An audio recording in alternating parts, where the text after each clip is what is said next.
kitab namanya Fathul Bari fi Syarah Sahih Al-Bukhari, 16 jilid yang pertama. Kalau sama cetakannya dengan saya, halaman 34, paling kiri sebelah bawah, paragraf ketiga.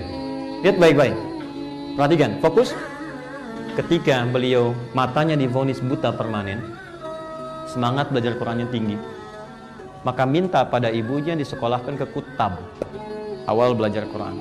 Didampingi asisten berangkat ke sana, oleh gurunya dibacakan surat Qaf. Banyak murid belajar, yang dewasa juga ada. Begitu selesai dibacakan surat Qaf, gurunya hanya iseng bertanya, man hafidha, siapa yang sudah hafal? Al-Bukhari kecil, dalam ketidakpenglihatan matanya beliau mengangkat tangan dan berkata, hafidtu an dhahri qalbi syekh, saya sudah hafal dalam kepala saya. Gurunya penasaran, dipanggil ke depan, ya bunayya ta'al iqra, anakku maju baca. Dan dibacakan sempurna, bukan hanya benar tapi spesial mahraj dan sifat hurufnya seperti syekhnya.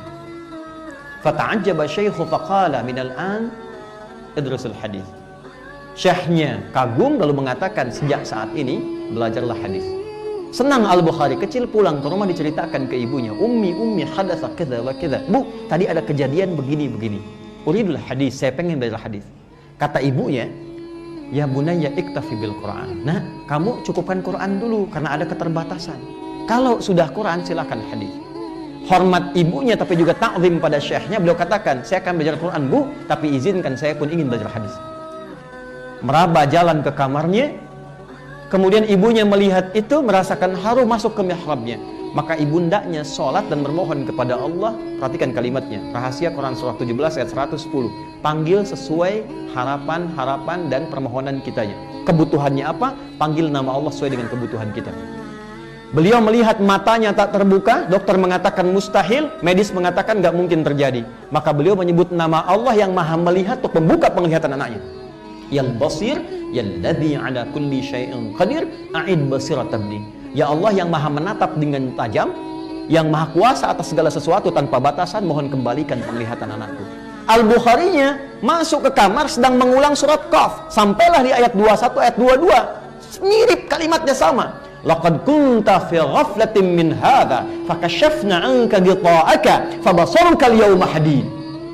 Padahal ayat ini tentang hari kiamat, tapi percikan keberkahannya diturunkan, sebagian kemuliaannya ke bumi.